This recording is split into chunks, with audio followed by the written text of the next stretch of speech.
makes for a successful recovery? That is the question that has been on my mind for the last decade or so, ever since I first entered this healing space. Now I work with clients on recovering from bad habits and compulsive behaviors, and the question still remains. So over the last 10 years, throughout my various capabilities and in higher education, I've studied the concept of recovery to try to identify the commonalities across each modality. What do all of the programs of recovery have in common? What works? What doesn't? What's research proven? And what isn't? So I hope you'll follow me on this journey today. We will be discussing the recipe for recovery, the key ingredients you need, and the process that really works. This is one of, I think, my most valuable concepts, and it's available for free on YouTube. So please subscribe to my channel. And as always, please join my Substack if you're interested in hearing more. As always, before we get started, I highly encourage you to take a break from scrolling through short form content and just put this video on, maybe do something else. I'm not that interesting to look at, so go ahead and take a walk, fold your laundry, whatever it may be, and let's get started.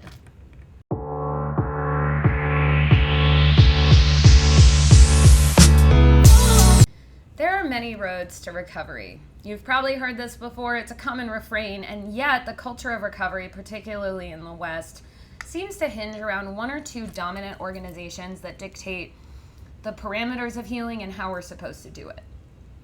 When I entered Alcoholics Anonymous, I was immediately skeptical of the idea that one process should work for everyone, and research actually supports that I was right. There are indeed many ways to recover, and we're going to explore some of them today. From coaches like me that you can work with, to therapists, to programs that are based in various religious or spiritual traditions, there are so many options out there, and it can be hard to choose the right one.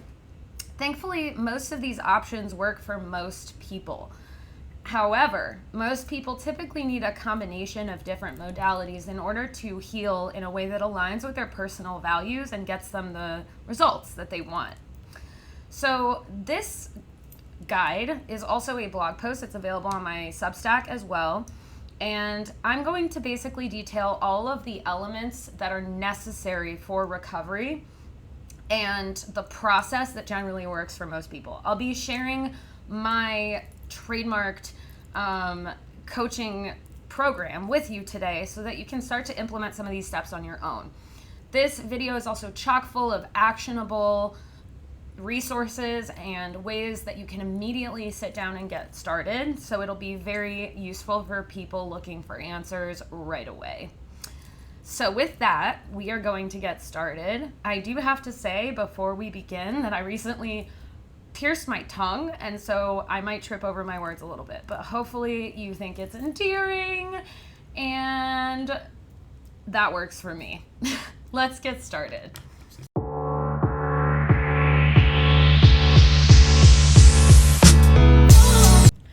So each recipe starts with a set of ingredients, and as with any recipe, the ingredients to this recipe work best with one another. They complement each other, they draw the best out of each other, and that's important.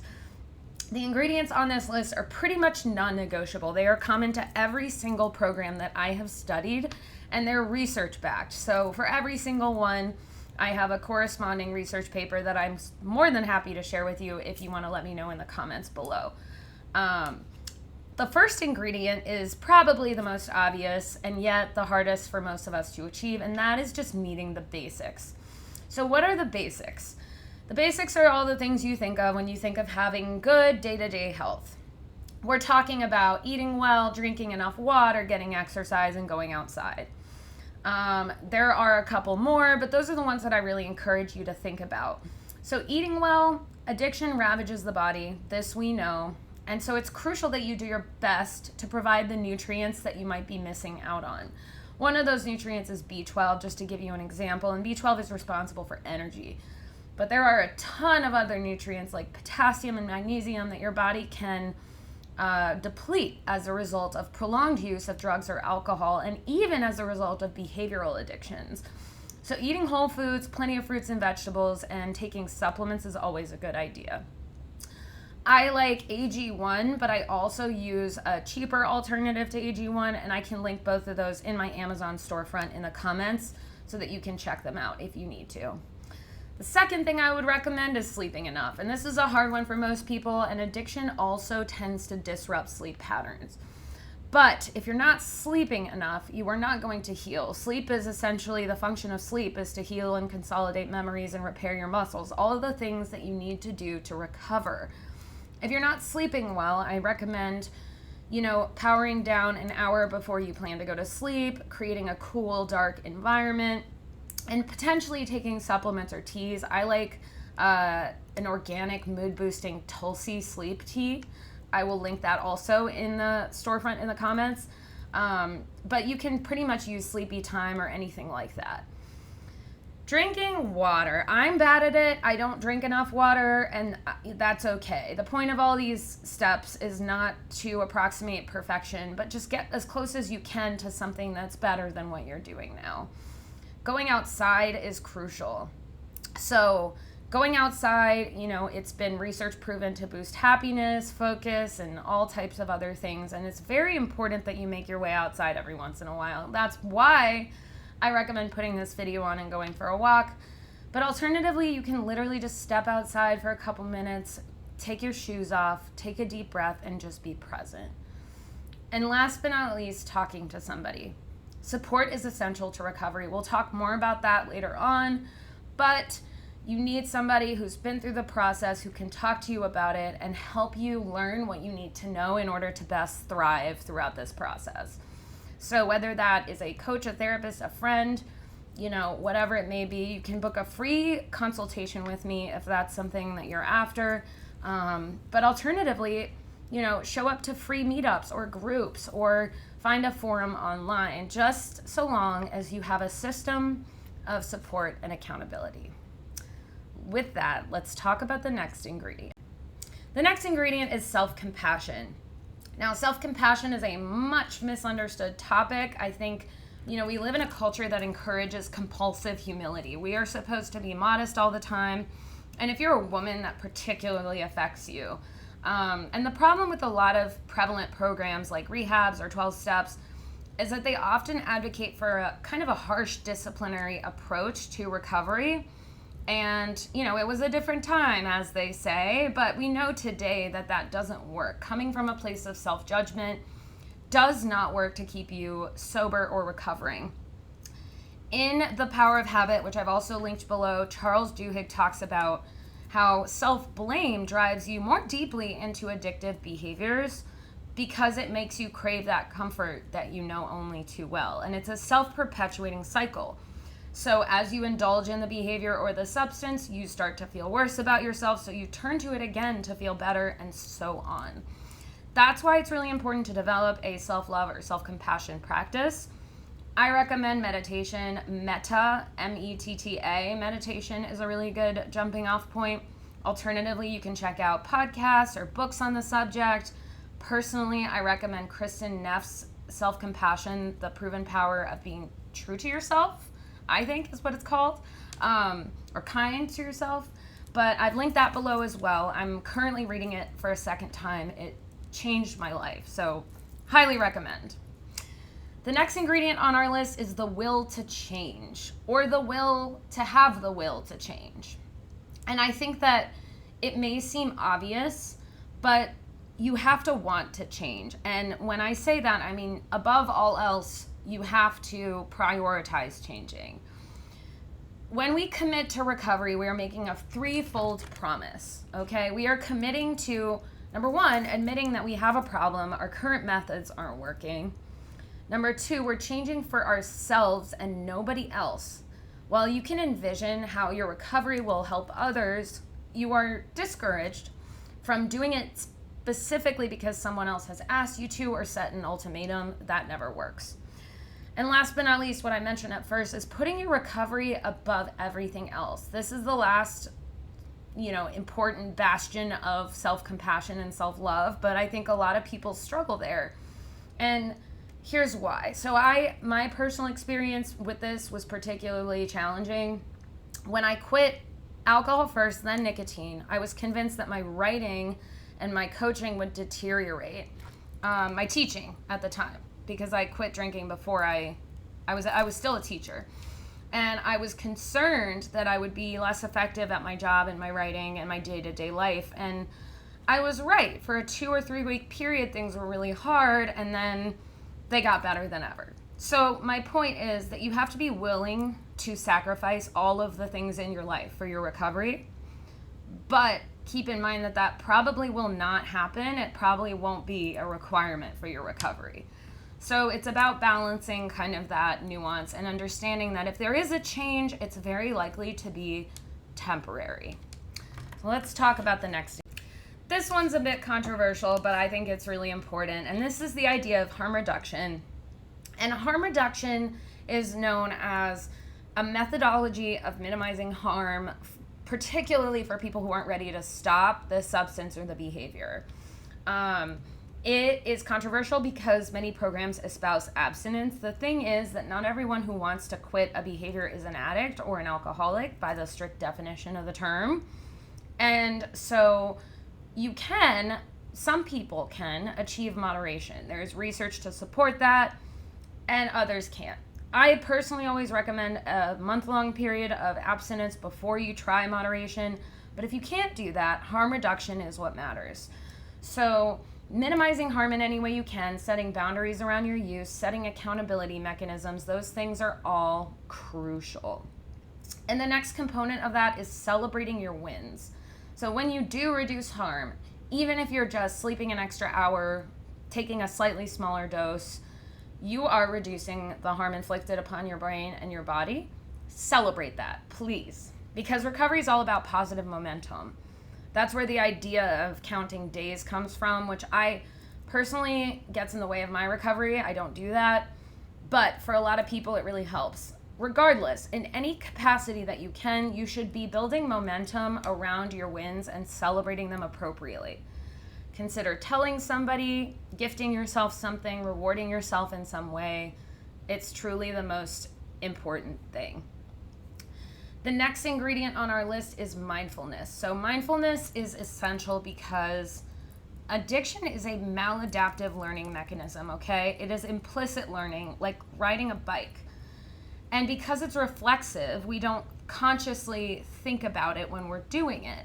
And that's why, shedding light on the darkness is one of the most important things that you have to do in healing from your issue.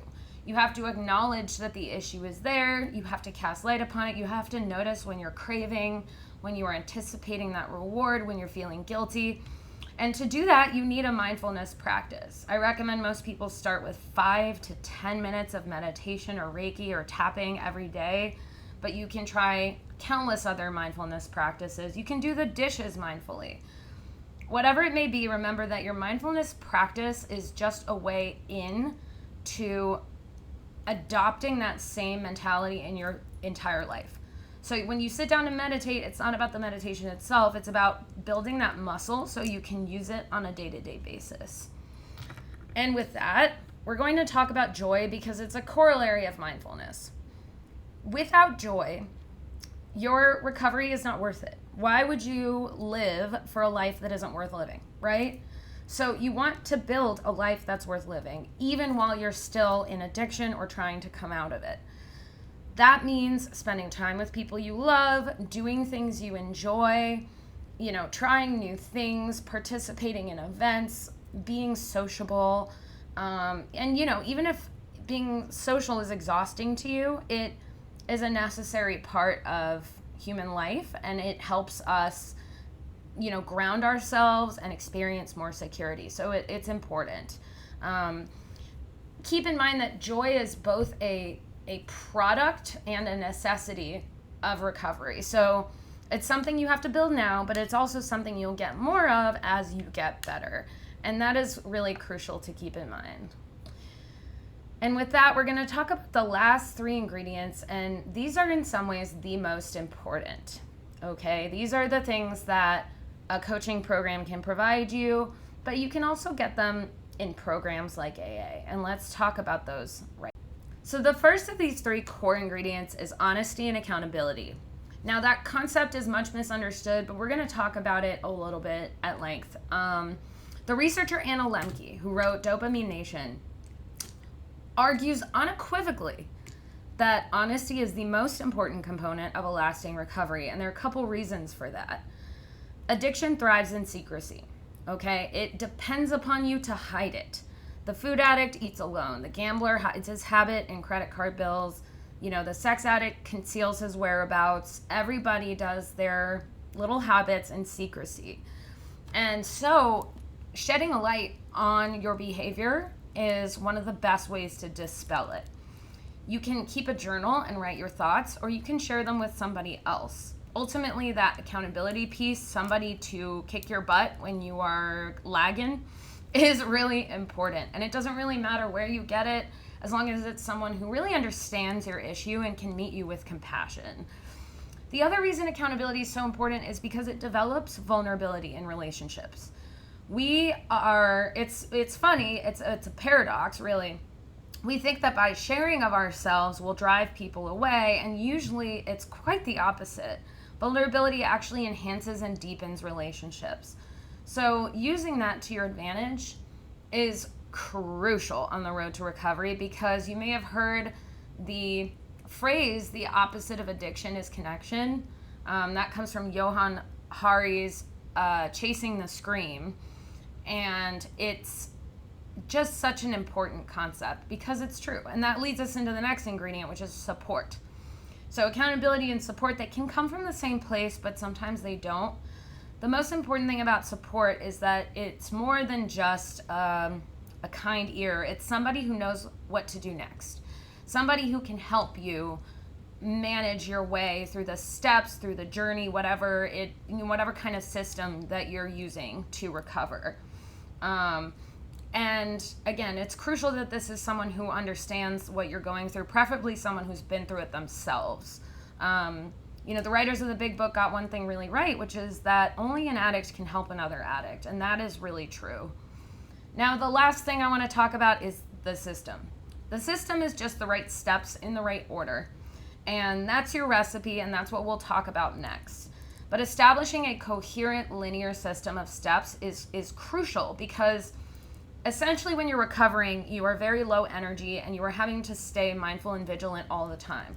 As much as you can minimize the amount of decisions that you have to make on a day-to-day basis to stay sober, you will be more successful. So a system really should be research proven. It should be limited. So therapy doesn't really count, because in therapy, you're not working through a clear program with a goal. You're just working on your issues on a week-to-week basis or whatever. Most programs should be relatively short, particularly when we're talking about recovery. The longest I've ever heard is about a year.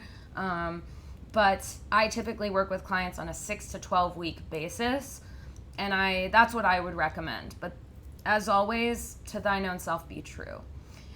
Which leads me to my last point, which is ultimately, that's what the coin says in AA. It says, to thine own self be true. And that is, to me, the truest part of recovery, right? Because while it's true that you've kind of screwed up so far in this one area of your life, ultimately no recovery will be worth it if it's not your own. So, feel free to be creative with the ingredients on this list. Expand on them, brainstorm, find new things that work for you, but make them work for you. And with that, let's talk about the recipe. This is the most important part, so stick with me. I'll be giving you actionable steps to take right now that can help you.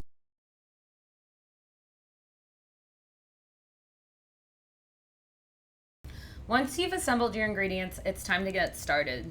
So the following section describes the fundamental steps of recovery at length and offers actionable exercises that you can use. And I use the acronym to describe this process, DARE, okay? And I call it DARE partly because I'm funny, and partly because that's what recovery is. It's daring to explore something new and different. It's having the courage to take yourself to a place you've never been before. And that can be terrifying, particularly for human beings who crave security and groundedness.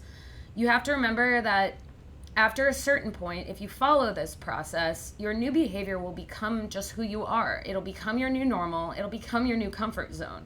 It just takes some acclimating to.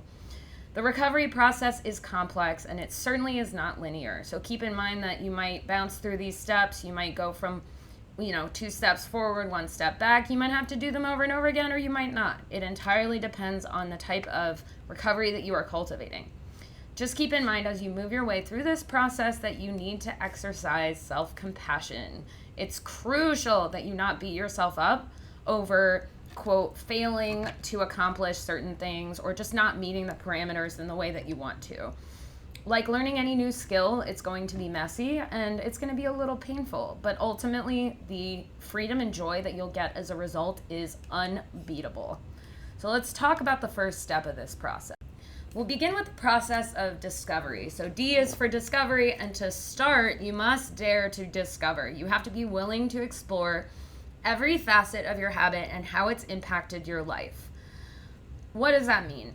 It means thinking about, and you can write this down, the pros and cons of continuing your habit, the pros and cons of recovery, the short-term consequences of your habit, both past, present, and future, the long-term consequences, and the impact of your habit on others. Now, this list should be both real and grounded in things that have already happened, and it should be theoretical. You should sort of anticipate what could happen in a year or 10 years. And while this might trigger very unpleasant feelings, it's necessary to a sustainable recovery. I recommend talking to other people about this if you have been open about your habit and asking for feedback. I recommend doing research, really getting all the information that you can. One of the other things that I do with my clients in this step of the process is I talk to them a lot about the social and economic and political factors that have shaped their habit. So most of us have a problem with consumption, and that's not an accident. We live in a consumption culture in which billions of dollars have been dedicated to marketing these products to us. For me, the process of learning about how these things were manufactured to make me addicted was a massive freeing mechanism. And I highly recommend that you take steps to learn the same. And again, it's going to be uncomfortable, but it's absolutely essential. And also understanding how the social factors that have shaped your addiction are at work in your life can help you build that self-compassion. It can help you see how really this problem isn't just your own. Millions of people probably share it. And if they don't, share it in an obvious way, they probably have something else going on that's quite similar. The next part of this that I think is important is identifying the beliefs that you've attached to your behavior. And this is really crucial. So the feminist theorist Eve Sedgwick said, the problem with addiction is not so much the substance itself as the magical beliefs that one attaches to it. A few examples. I thought that drinking helped me write and make friends and have sex. I thought that nicotine helped me focus. I thought that liquor helped me sleep. And I wrote those beliefs down. The next part of the exercise is to debunk them. Look up the research. Nicotine doesn't help you focus. It exacerbates your nervous system. Liquor does not help you sleep. It disrupts sleep. Drinking did not help me make friends. It was having the opposite effect, right? And so the point here is to question those beliefs and to explore all of the stories you've told yourself about this behavior, about what it means, what it's done in your life, and what it affords you and what it takes away. So that's the process of discovery. We're going to move on next to analysis. Analysis is where most people get stuck, and there's a reason for that. It's because most of our contemporary modalities for recovery prioritize analysis. Ever since Freud, we've believed that asking why enough times will get you to the answer as to why you're doing something, and that will just magically help you stop. And that is just unequivocally untrue. We know now that, analysis only gets us so far. I've been in therapy my whole life, and it was not sufficient to helping me heal from these habits. I needed, for one thing, I personally worked with a coach. It was massively helpful because coaches are more action-based, while therapists are kind of more talk and theory-based. But again, there are millions of ways that you can tackle this problem. The point is, analysis does need to happen. It needs to be a part of your recovery. In AA, this is the 4th step. Making a fearless inventory of the way you've hurt other people and the things that you've done. But, there are many different ways that you can tackle this problem. When we trace our damaging habits back to the source, when we figure out where they came from, the conditions and experiences that gave rise to the habits, we start to dismantle the hold they have on us. It is sometimes difficult and painful and often kind of a slow process, so it's important that you give yourself grace and practice an unyielding self-care routine. And I don't just mean bubble baths, I mean positive self-talk, things like that. When you're ready, I would start by writing the story of your habit. Telling stories is how human beings understand the world, and our stories in turn influence our beliefs. And sometimes we hear stories from different places and sometimes we make them up, but all in all, those stories sort of determine how we approach our lives. So I'm going to read you the instructions for an exercise I typically use with my clients. The first step is to write the story of your habit that you tell yourself now. The second step is to write the beliefs and judgments that accompany your story. A story should meet the following criteria. It should be a pattern. We make patterns to make meaning of the barrage of stimuli that assaults us every day. That's what stories are. They're not grounded in reality. They are narratives, and they're by definition reductive. They require the exclusion of certain elements. Pay attention to which elements are being excluded from your story. Stories also tell us who we are. The story should feature you as its main character because that is the story you're living. It should have a beginning, a middle, and an end. It should also feature the judgments and interpretations that you've attached to events. Stories are also causal in a way that life isn't. In stories, typically when something happens, there is causality. Something else will happen as a result. So pay attention to the causalities you're creating in your story. And keep in mind that stories have moral structures. There are good and bad habits, right, in your story, or good and bad events. An example of a story would be, I started smoking cigarettes when I was 13 because I saw my mom do it. I also idolized a lot of people who smoked cigarettes, and maybe in part I had a self-destructive streak. I kept going because it helped me with stress, and through graduate school, this is when I started to become ashamed of it, right? So you are detailing how the habit came to be, where it came from. You might even go further back and look at your ancestors, and ultimately focusing on the effect that the story and its components has had on you. You could continue by writing a new story, the story of your recovery. As mentioned, you could also go back and look at your ancestors, but really pay attention to your early childhood experiences, the formative things that happened to you that shaped the story. That's only one of many exercises you can. The next component of your recipe, and this is my favorite part, is rebirth. Rebirth is where the magic happens. I called my company Firebird because that's what you are. We are all like phoenixes rising from the ashes, but it's not really a rebirth as much as it is a reshaping. You're not making something new, you are tearing down the old and making something new of those parts. It's like the Japanese pottery that has, they break the pottery on purpose and then seal it back together with gold. And that's what we're trying to accomplish here. In The Wild Edge of Sorrow, Francis Weller talks about how grief and adverse experiences make us larger containers. They make us bigger. They help us accommodate more challenges in our lives, and that's what this process is about. So rebirth entails reimagining what your future is going to look like. In this step, the power of visualization really can't be understated. You can think of it as manifestation. I prefer to think of it as visualization. It's been proven to give people self-confidence, courage, mindfulness, all the ingredients that you need to get through recovery. People who visualize their goals are also more likely to achieve them. We don't necessarily know why, whether that's because it makes you more motivated or because it rearranges the universe in your favor. Ultimately doesn't matter. The point is just developing a vision of your future. So to start, I recommend that you write down what your vision is, and you will need to rehearse it, okay? But first we're writing it down. So articulate your vision in the present moment. This is crucial. You're going to pretend it's already happening. Focus only on the positive and focus on the key sensory details. So what does it feel like? What does it look like? What does it taste like, right? What's happening in the present moment in this imagined future? And last but not least, express gratitude. Pretend this has already happened and express gratitude to the universe, to God, to whoever you thank for moments like this. And once you've written down your vision, you will need to practice it. I tell people it's like brushing your teeth. It's much more effective if you do it for a small amount of time every day rather than an hour on Fridays. But visualization is quite simple. Commit a 5 to 10 minute window during which time you'll visualize. You can do it in the morning or in the evening, doesn't really matter. Set a timer. You can use a script. You can use somebody, an audio recording of a meditation. It doesn't matter. Just dedicate some time to focusing on that vision and to prioritizing it in your life.